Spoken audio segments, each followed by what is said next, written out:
Guess I need to add myself to the stage. Welcome to Temple's Apprentice. I see live for 29 seconds up there. That means my intro played. Hopefully it does.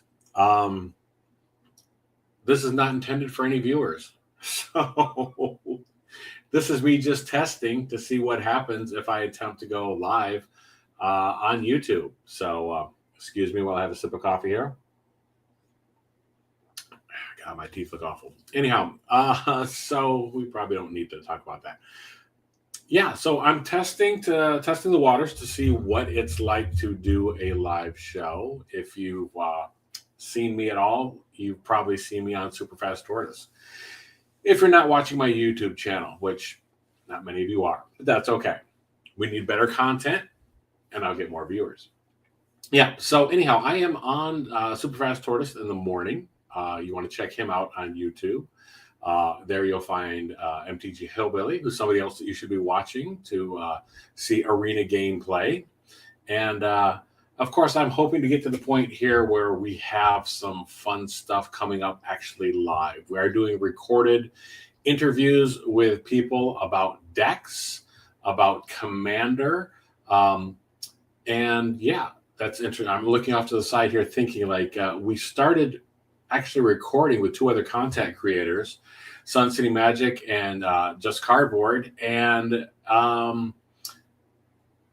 in the process of recording, they've changed the bracket system. So I'm interested to see how that's going to affect our topics and if we're going to have to change any of the things that we have planned. We might.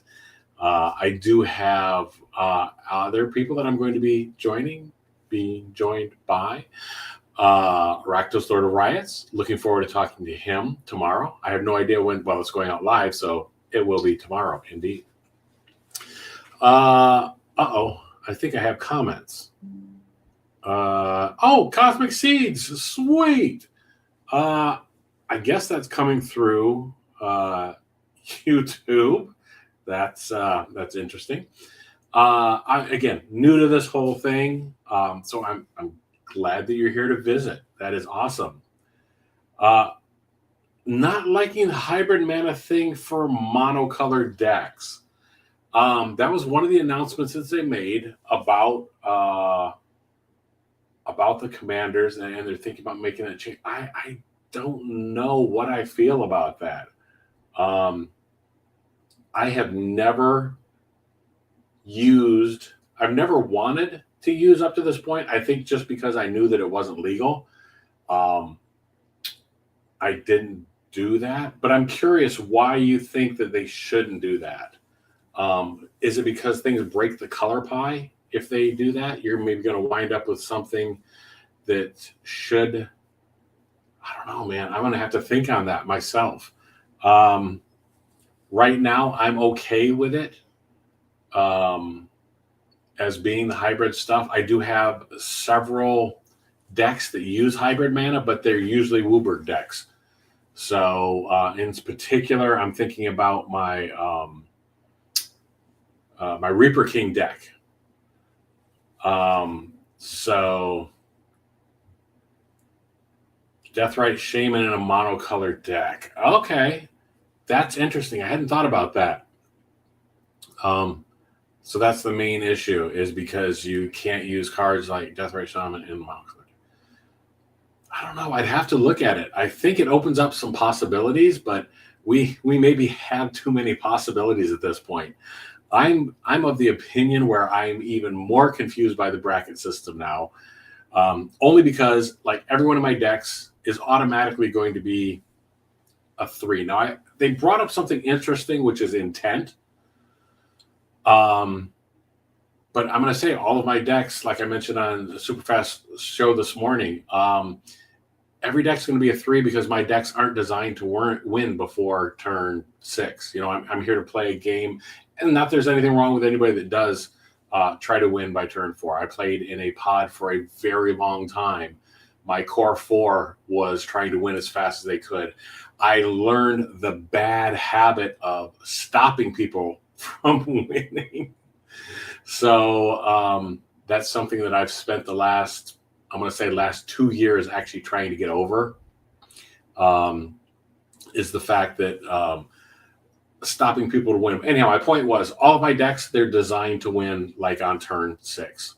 So, or later, because I do want the game. I want to see what other people are doing. I'm more curious. I've gotten past the point of trying to win. The whole Mad Saxon thing, that was because when I first started playing Magic, it was my determination to cut my own arm off to beat you to death with it.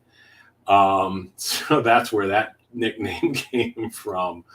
I've gotten past that. I've grown, I've matured. And so I think maybe that's one of the reasons why I have different viewpoints, or I've taken time to think things over, because I've been playing for so long. So again, thank you for swinging by Cosmic Seeds. I really appreciate it. Yeah, so get this out of the way so I can actually see your comments here.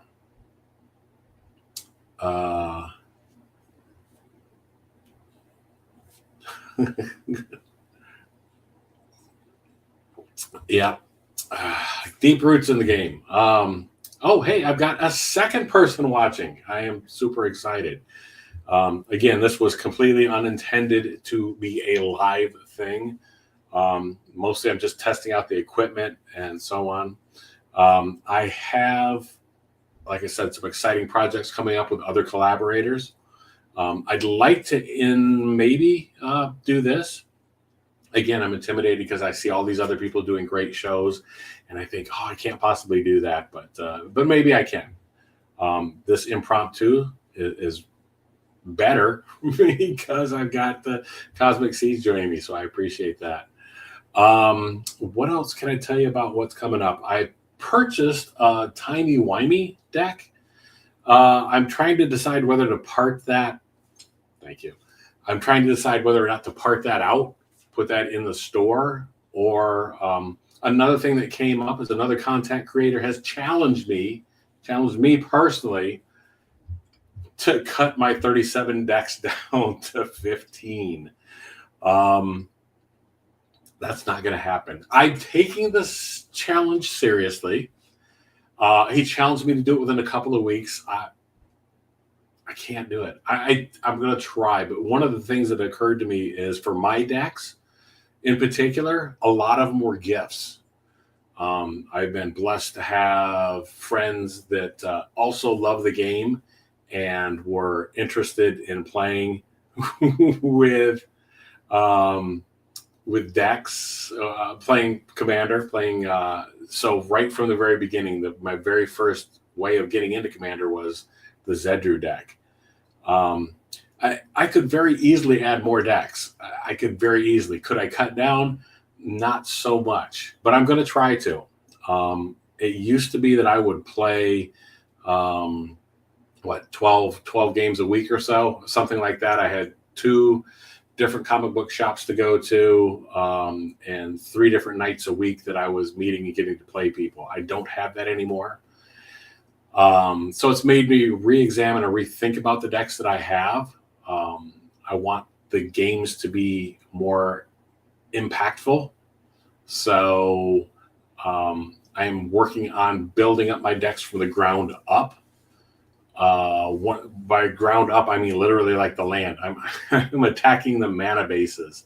I mentioned earlier that all of my decks are 3s because they don't win before turn 6. That comes down to the fact that a lot of the things are tap lands, so it's slow, it's budget. Despite having a TCG Player store and besides selling Magic cards, I am very much at heart and from the beginning a budget player.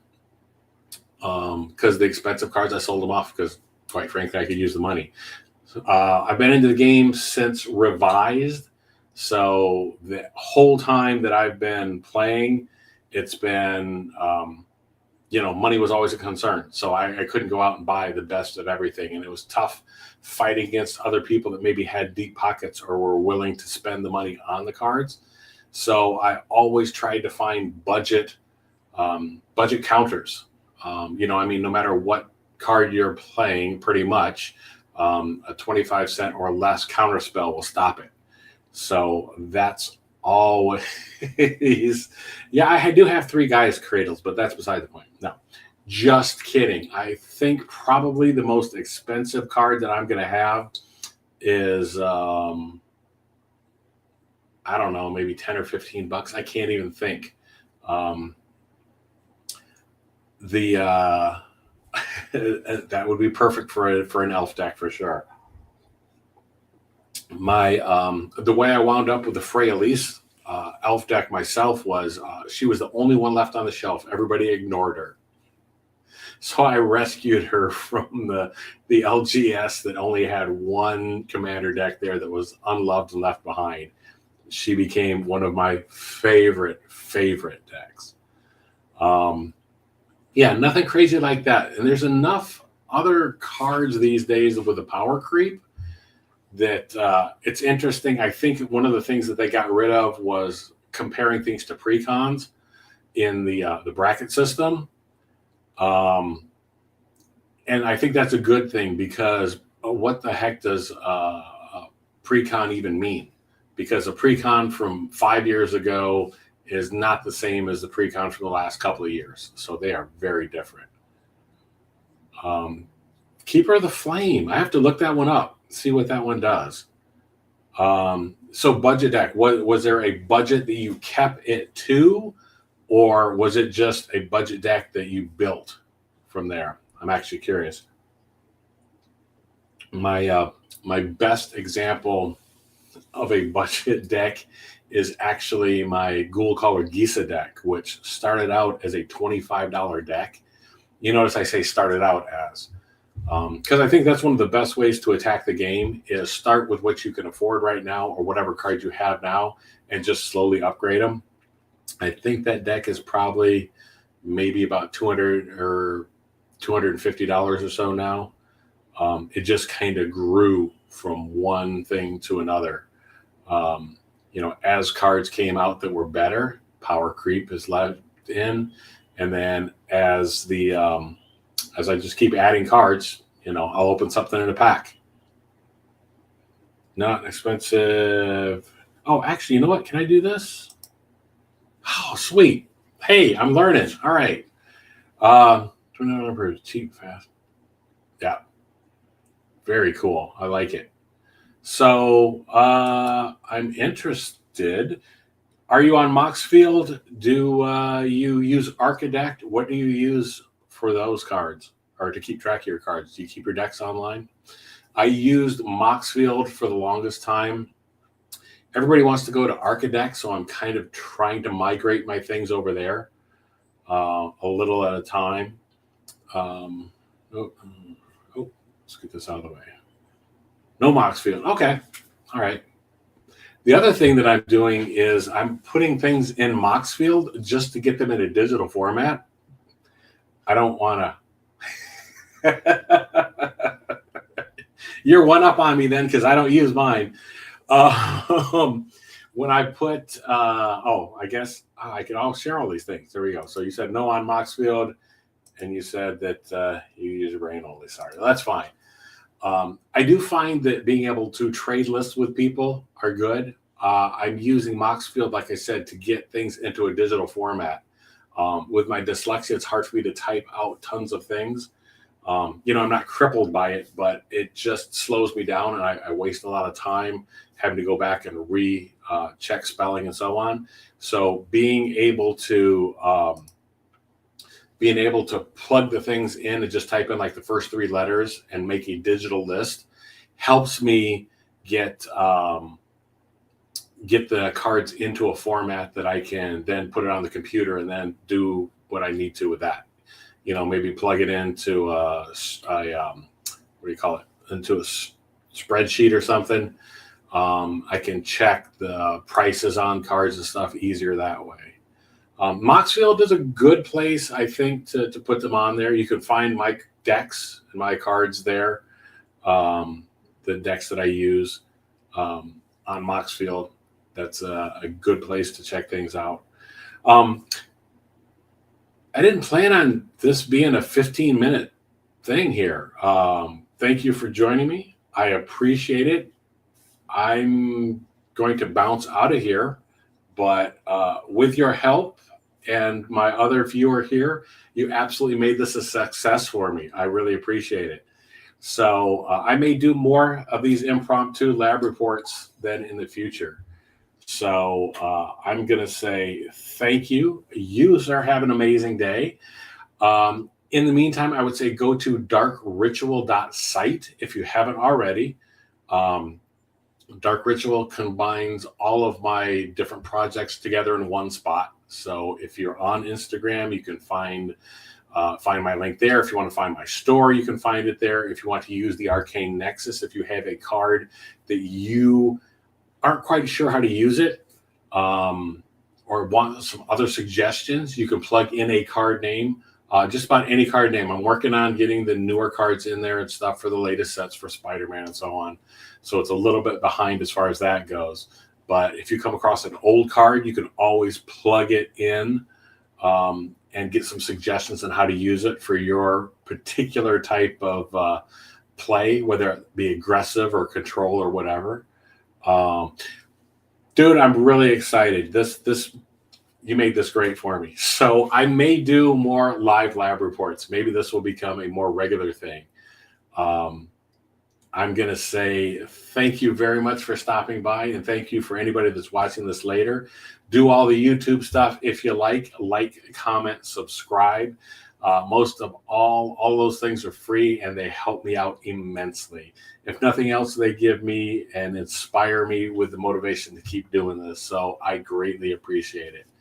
So with that, I'm going to end stream. We're going to hit this button here and see what happens. Yeah, we're going to play an outro. Turn down your speakers because this might be